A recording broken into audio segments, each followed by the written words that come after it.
سید احمد ایثار حیات و خدمات، ایک مختصر دستاویزی فلم۔ برسوں میں بھی تجھ سا کوئی پیدا نہیں ہوتا۔ محترم سید احمد ایثار کرناٹک کی بزرگ ترین، قابل فخر اور منفرد ادبی شخصیت، ریٹائرڈ فارسٹ کنزرویٹر، کہنہ مشق شاعر اور کلاسیکی فارسی شعراء کے مترجم، عمر 94 سال، مگر قابل رشک قوت ارادی اور عمل کے پیکر، ابتدائی عمر سے ہی اپنی مدد آپ کرنے کے عادی، اپنی قوت بازو پر بھروسہ اور اللہ پر غیر متزلزل یقین ان کی شخصیت کے خاص وصف ہیں۔ میری پیدائش 1922 میں ہوئی، تاریخ 25 اور مہینہ جولائی کا تھا۔ تو وہاں سے میرے والد بھی ملٹری میں کام کر رہے تھے، میرے دادا بھی، میرے پردادا بھی ملٹری میں کام کیے تھے، بعد میں اس کا ذکر کریں گے۔ تو بس میری تعلیم، ابتدائی تعلیم اس میں میسور لینسز سے شروع ہوئی۔ سید احمد ایثار ایک سپاہی زادہ ہیں۔ 25 جولائی 1922 کو منیریڈی پاڑیا بنگلور سے متصل چھاونی میسور لانسرس میں پیدا ہوئے۔ وہیں پرائمری اور مڈل اسکول کی تعلیم حاصل کی۔ سینٹرل ہائی اسکول سے میٹرک، انٹرمیڈیٹ کالج سے انٹر پاس کیا، پھر سینٹرل کالج سے BSc کی ڈگری لی۔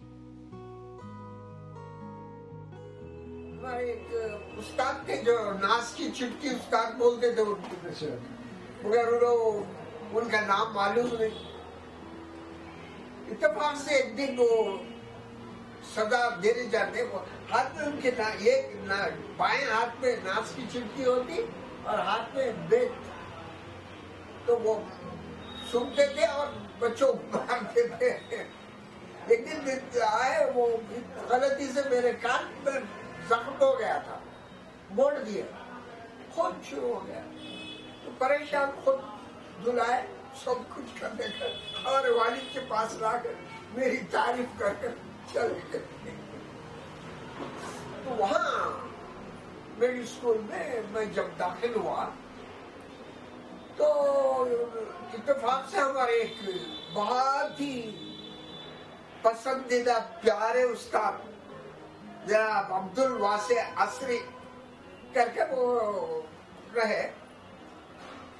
تو وہ ہم کو وہ اتنے دلدادہ بچوں کے کہ ان کو وقت بچوں میں گزارتے تھے، تو پڑھاتے، ان کا سبجیکٹ تھا تاریخ اور جغرافیہ، لیکن یہ پرائیویٹ طریقے سے پورے سبجیکٹس پڑھاتے تھے۔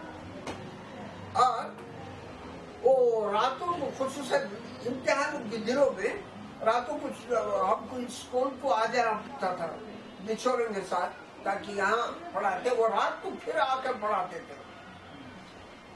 اور ایسے بھی کہ جب ہم اسکول میں نہ ہوں، اپنے گھروں میں ہو، تو بھی رات کے 8، 9، 10 بجے تک وہ چکر لگاتے تھے، گلی گلی گلی گلی، کون پٹا کھیل رہا ہے، کون پڑھ رہا ہے، ان کو سب معلوم۔ یہ تمام اتنی محنت کرنے والے استاد، اللہ کا کرم۔ اور ان کو وہ شاعر بھی تھے، اور حضرت علامہ اقبال کو انٹروڈیوس کرنے میں پہلا ان کا ہاتھ تھا۔ اپنے مرحوم والد کی خواہش کے مطابق سن 1948 میں محکمہ جنگلات میں رینجرز ٹریننگ کے لیے منتخب ہوئے۔ ٹریننگ ہی کے دوران شادی ہو گئی۔ سن 1950 میں بحیثیت رینجر تقرر عمل میں آیا۔ سن 1954 میں اعلیٰ تعلیم کے لیے امریکہ روانہ ہوئے۔ سن 1956 میں واشنگٹن یونیورسٹی سے ماسٹر آف فارسٹری کی ڈگری حاصل کی۔ اس کے بعد ریاست کے محکمہ جنگلات میں مختلف عہدوں پر فائز رہے۔ سن 1980 میں کنزرویٹر آف فارسٹ اور چیف وائلڈ لائف وارڈن کی حیثیت سے ریٹائرڈ ہوئے۔ ملازمت کے دوران ایثار صاحب نے مختلف مقامات جیسے بنگلور، شموگا، بھدراوتی، ساگر، کنداپور، گلبرگہ، تمکور اور چامراج نگر میں خدمات انجام دیے۔ ان کی زندگی اور سروس کئی اہم واقعات اور آزمائشوں سے بھری ہوئی ہے۔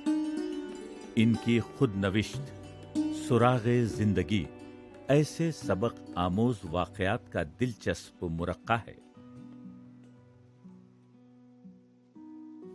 ایثار صاحب کی خود نوشت سراغ زندگی اردو میں دشتی ادب کی اولین کتاب کہی جا سکتی ہے۔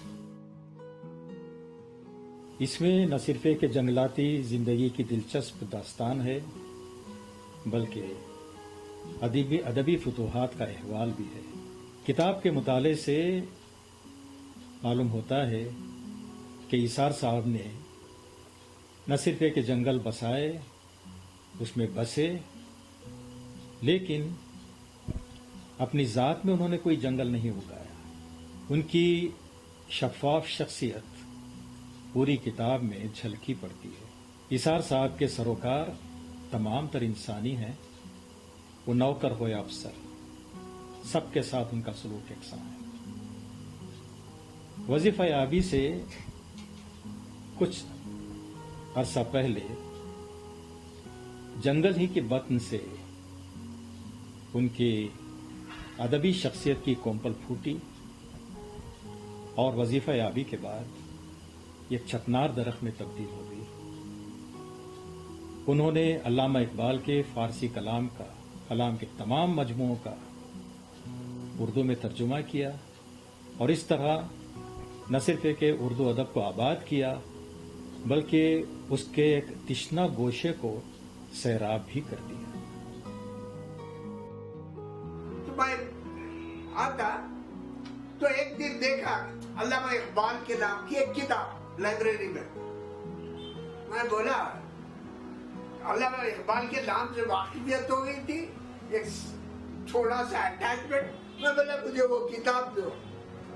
لائبریری لا کر دیا، کھول کر دیکھا تو فارسی۔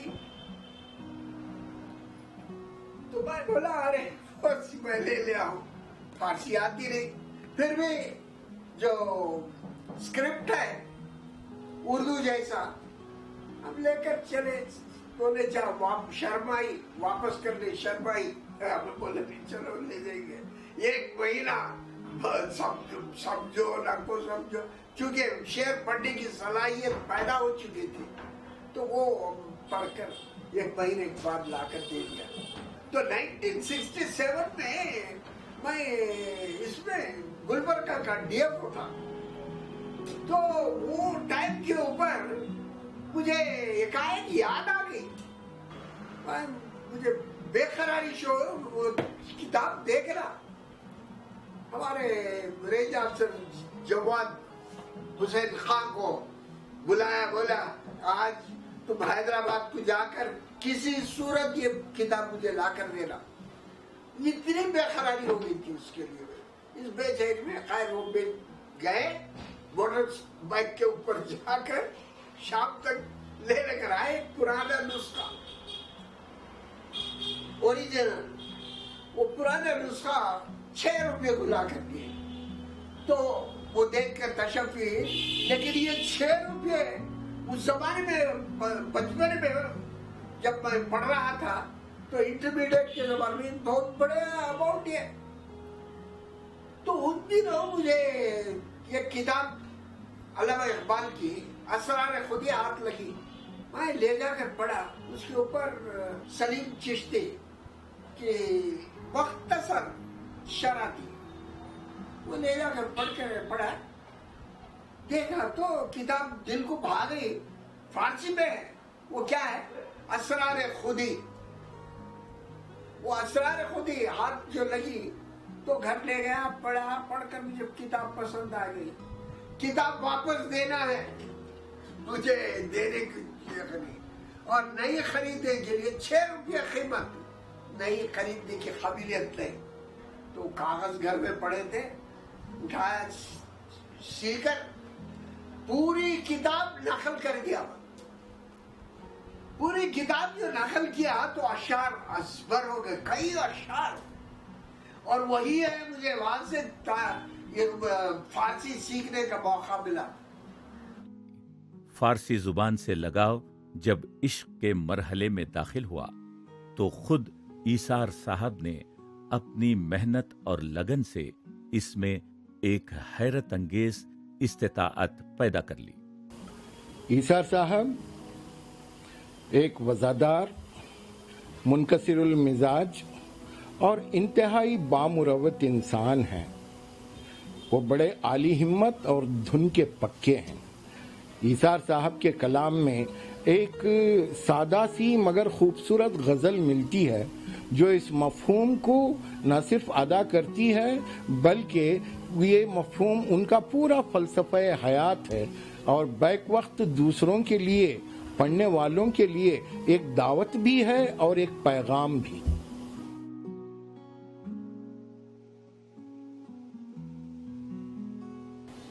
کہا ہے خاص یک رنگ سے کھینچا گیا خاکہ میرا، کھینچا گیا خاکہ میرا، ڈھل گیا احسن تقویم میں نقشہ میرا.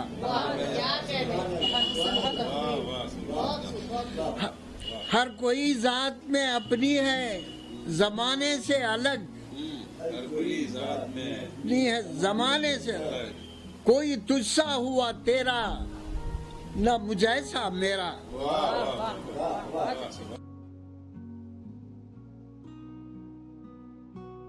ایثار صاحب کی شاعری کے 2 مجموعے شائع ہوئے ہیں. ایک ترانہ و ترنگ جو رباعیات اور قطعات پر مشتمل ہے، دوسرا آب فشار جو غزلوں اور نظموں پر مشتمل ہے. ایک اچھے اور کلاسیکی رنگ کے شاعر کی حیثیت سے بعض نقادوں اور مبصروں نے ان کے کلام کو سراہا ہے. ڈاکٹر وہاب اندلیب کہتے ہیں ایثار صاحب کی شاعری کو کلاسیکی یا روایتی شاعری کی فنی اور فکری توسیع کا عمل قرار دیا جا سکتا ہے. انہوں نے اپنے احساس کو بصیرت، تجربے اور مشاہدے کی کسوٹی پر رکھا ہے. ایثار صاحب کی شاعری میں اسلام کے سوا کسی عزم اور نظریے کی تلاش بے سود ہے. ایثار صاحب اقدار کے شاعر ہیں. وہ اخلاق اور کردار کو اپنی فکر کے مطابق معنویت عطا کرتے ہیں.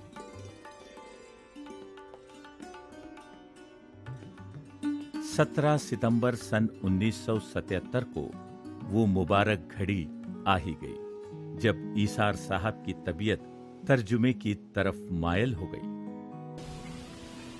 فارسی زبان کی ایک خصوصیت کیا ہے کہے تو اس کی شیرینی دلوں کو لبھا لیتی ہے، اور یہی وہ چیز تھی جو مجھے اس کی طرف کشش ہوئی.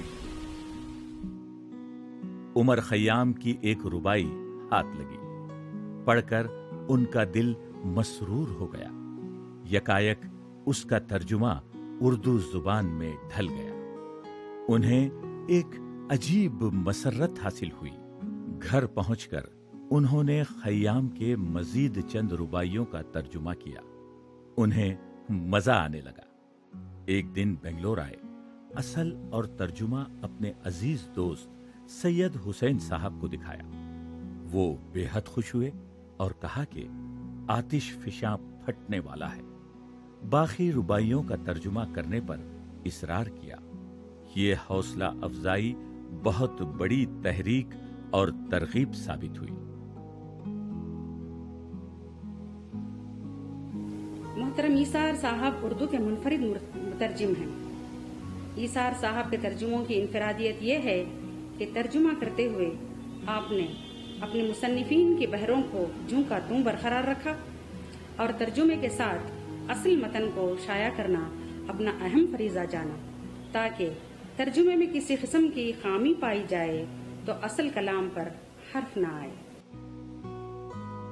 خواب رحمہ مانند غبار سر راہیس، یک نالے خاموش اثر باخت آہیس، ہر ذرہ ای خاک گرا خرد نگاہیس، از ہند و سمرقند و عراق و ہمدان سے ہمدان خیز، از خواب گرا خواب گرا خواب گرا خیز، از خواب گرا خیز۔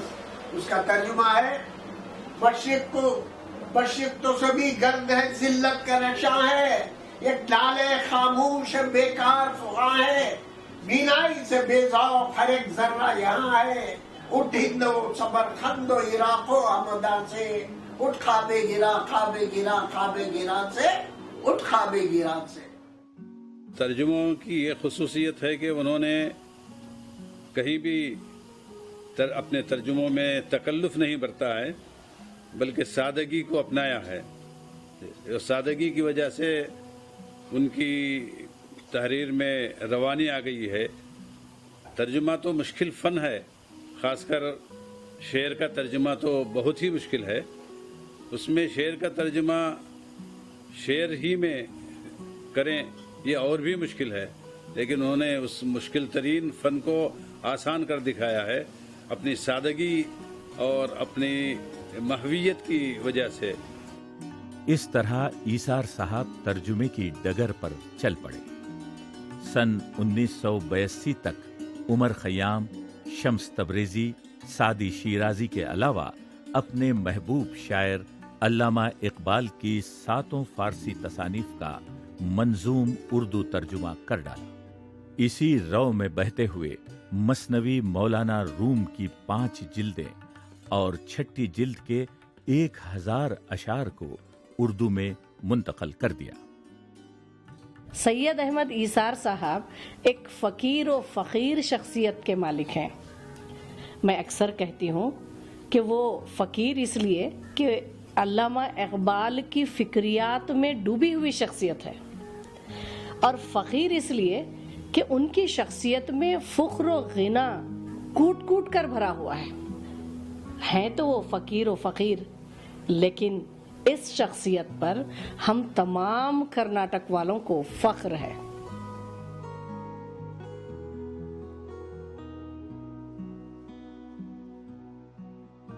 جب سے میں ہوش سنبھالا، میں والد صاحب کے ڈپارٹمنٹ کے بارے میں اور ان کے ماحول کے بارے میں غور کر رہا تھا۔ اکثر میرے خیالات اور میرے والد صاحب کے خیالات میں کبھی کبھار نااتفاقی آ جاتی تھی۔ میں سوچتا تھا کہ انصاف وہ ہوتا ہے جہاں ایک ہاتھ کے بدلے دوسرا ہاتھ، ایک ہاتھ کے بدلے ہاتھ، کان کے بدلے کان، یہ صحیح انصاف سوچ رہا تھا، سمجھ رہا تھا۔ جب میں یہ بات کرتا اپنے والد صاحب سے تو وہ ہنستے اور بولتے تو بیوقوف ہے، تجھے سمجھ میں نہیں آ رہی۔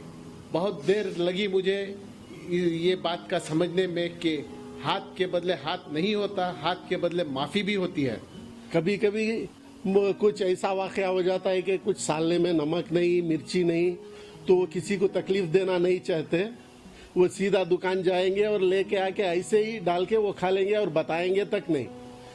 ابا کے بارے میں بولنا تو اتنا ہے کہ دیر از نو فل اسٹاپ۔ ایک انسان کے بارے میں بولنا ہے تو بول سکتے ہیں، پر ان کے بارے میں کتنے لوگ بولے تو بھی اٹس ناٹ سفیشینٹ۔ بچپنے میں ہمیشہ میں دیکھا کرتا تھا کہ دادا صاحب اپنے کتابی کونے میں جہاں ٹیبل اور ڈیسک کے پاس ہمیشہ بیٹھ کے لکھا کرتے تھے۔